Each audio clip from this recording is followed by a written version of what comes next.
Serious. People who spend a lot of time in nature or far from other people, what was the creepiest, the most unexplainable thing you saw? Don't forget to like, share, and subscribe. Way late, but here it goes. So starting with some background, I do a lot of snowmobiling in the winter, mostly in the mountains. Sometimes to get to a particular riding spot, I would go down an access road for a few miles. The access road branched off into a hiking trail in the summer. Near the end of the trail where the mountain starts, there's a fence line along the trail for catching rocks in the summer. On this particular day, I was excited because it had snowed the night before and I didn't see any tracks leading up the mountain. This meant that I would have an open mountain of powder to myself. All is well. I go through the open part in the fence and get up the mountain. When I came down, I was following the track I made when I rolled up to the opening in the fence. I immediately noticed that there were snowshoe tracks around it, so I slowed down a bit. I was going less than 5 miles an hour when I crossed through the fence and something hit me in the face. It instantly threw my body down into the rear part of the snowmobile seat. It felt like Dwayne "The Rock" Johnson clotheslined me and broke my nose in the process. When I got up, I noticed that there was a metal wire strung between the fence opening at right about neck level for someone a bit taller. I tried following the tracks, but it was deep snow and I wasn't getting anywhere sinking in. The weirdest part is that when I came back out with some friends to cut the wire down, it was gone. TLDR.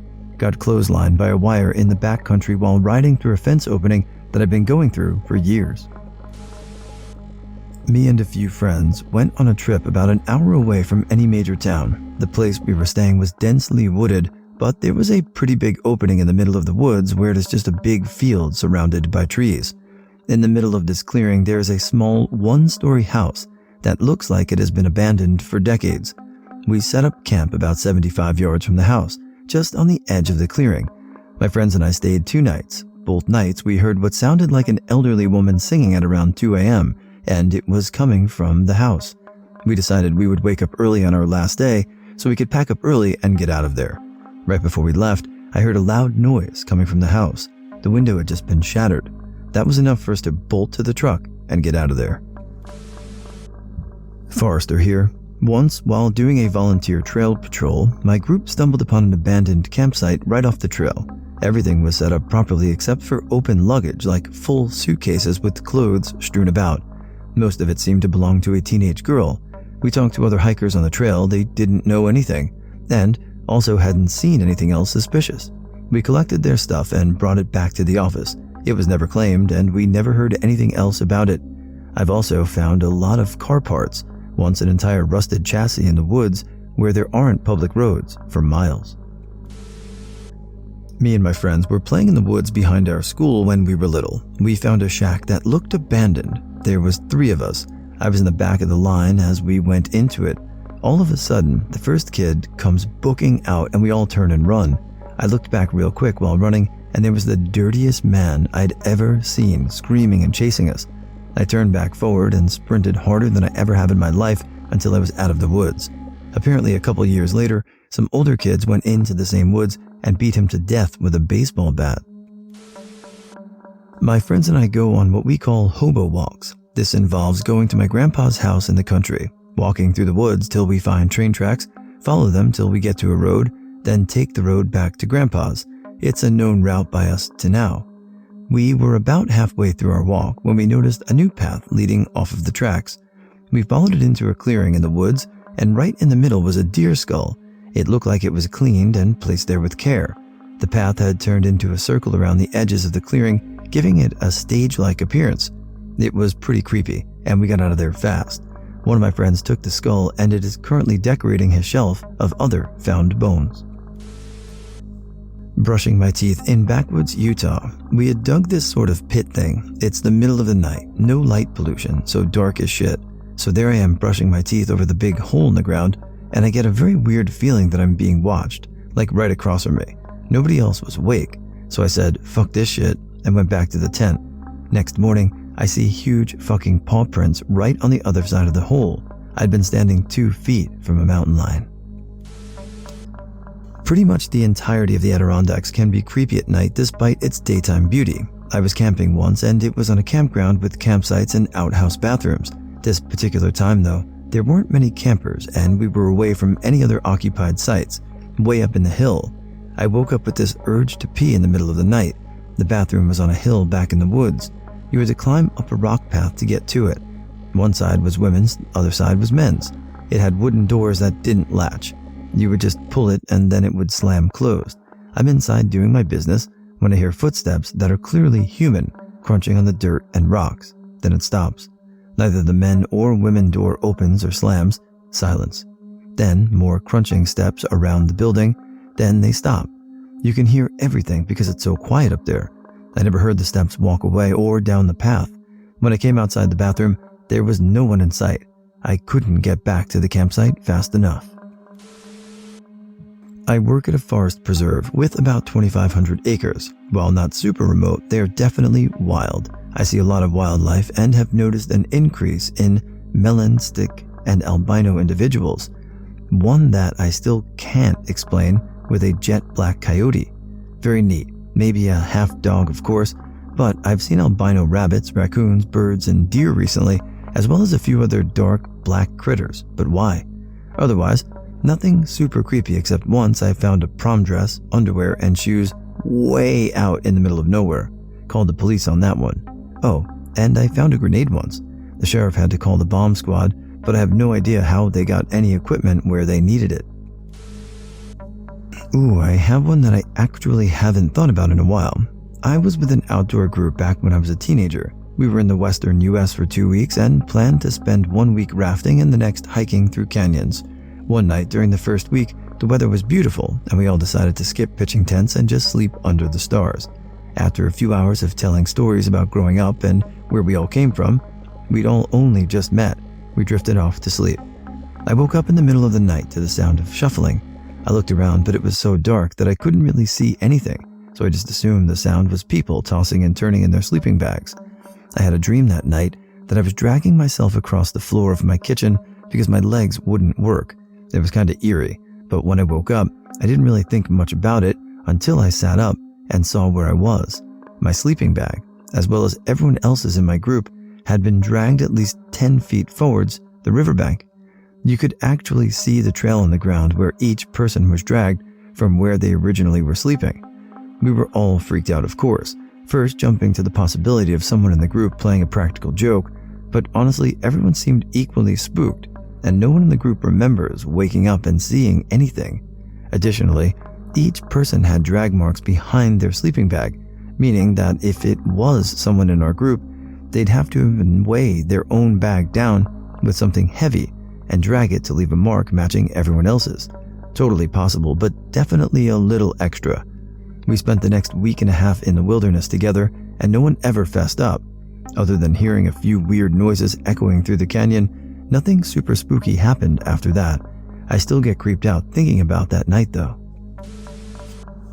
I live in the country where there is little light pollution. On a really clear night, you can see the Milky Way if you know where to look in the sky. Well, one night in January, it was freezing cold and my dog wanted outside for a pee, and me and him were just chilling in the yard. After he pees, he always barks around the yard, runs around a bit, and wants back in. All is going routinely normal for a while until we both see a light in the woods, which are miles thick and are feet from my house. No houses back there. It goes left and right and then blinks. And I was like, this is private property, you're trespassing, and my dog will bite. He's a Rottweiler. My dog's hair begins to stand up and he starts growling, and he does this howl bark that hurt my ears. He only does it when he sees another animal near his territory, and I stand by him and repeat myself. I grabbed a fallen limb and throw it a few feet into the woods. Well, after about 20 minutes, it was nothing, so we both go back inside. Well, I go to bed and he begins to bark and growl again, which annoyed me a bit because I was sleepy, and he runs to the French doors to be let out. I grab my robe and slippers and go back out with him. There was something walking around in the woods because I could hear twigs snapping and rustling. I'm pretty sure it was just some asshole or an animal being weird, but it was still creepy to be around due to how still and heavy the air became in 3-degree weather at 1 a.m. This is something that happened. It's funny in hindsight, but terrifying in the moment. The band camp I went to was pretty remote, up in asbestos on a mountain. Just our lodge and this old trailer park. The kids all slept in a sort of T-shaped lodge, one girls' wing, one boys' wing, and one mixed for everyone they couldn't cram into the specific wings. I wound up in a mixed wing. The common room is where all 3 wings meet, and we were locked in with what seemed like huge, sturdy doors to tween-age me. All the wings had a door blocking us off from the common room. Each room held 2 bunk beds, a table, a closet, and 1 chair. We all had big windows, and a lot of the rooms had broken blinds. All the screens just popped out. The monitors had their own detached cabin on the other side of the mess hall. We also had a fish tank in the common room. It was late at night, maybe 2 a.m. I wake up to one of the older teenagers from the boys-only wing brandishing a tennis racket at my door, screaming, "Not open the windows, get weapons, and they're trying to get the girls." He ran off, leaving me and my roommates confused, save for one who slept through the night, no idea how. I thought it was a prank and started trying to tune it out when I heard it. Something heavy slapped against my window, a hand. A light shone in, and I heard someone outside say something, but I couldn't make it out. All I knew is that it was fucking terrifying. That's when I really woke up and realized something was wrong. Someone screamed, "There they are!" after the guys moved onto the next room, and I stumbled out into the hallway. Kids were screaming. Some of the older boys had baseball bats, and they were running from room to room, scaring someone off from the dorms on the right side of the hall and someone else on the left. Then it stopped for a while. And then, bang, bang, bang, right over our heads. I remember someone screaming, "They're on the roof!" and the older boys ran out to chase them off. And that was it. The monitors ran, and minutes later, a few stayed to usher us back to our rooms, while the others ran after the older boys. The next morning, we found out what happened. 2 of the hillbillies in the trailer park, they got drunk and decided to fuck with us. They broke into the common room, smashed the fish tank, stomped our fish, and started going window to window when they couldn't get into our wings to look for the girls, all of whom were 8 to 15 years old. The boys got hit first, broke out, broke into the girls' wing, then came for us when the pair targeted our wing next. They also broke into the mess hall and stole all of our ice cream bars, and I shit you not, one of them dropped their wallet with their social security card in it. Genius. My brother and I were once canoeing in this kind of muddy lagoon behind a Canadian Tire. We were kids, old shopping carts in the water, abandoned little fire pits on the shore. Not a good feeling. The water was only a foot or 2 deep. Anyway, I put my paddle in the water and felt a kind of heft, followed by the sound of massive splashing. Suddenly the whole lagoon erupted into wild splashing, and we realized that the entire bottom of this lagoon was filled with huge, fat carp, like 4 feet long carp. We screamed our heads off, and the carp were so big that they were knocking the canoe around. After what felt like an hour, everything subsided, and we slowly and very gingerly paddled out of there. I still dream about it now and again.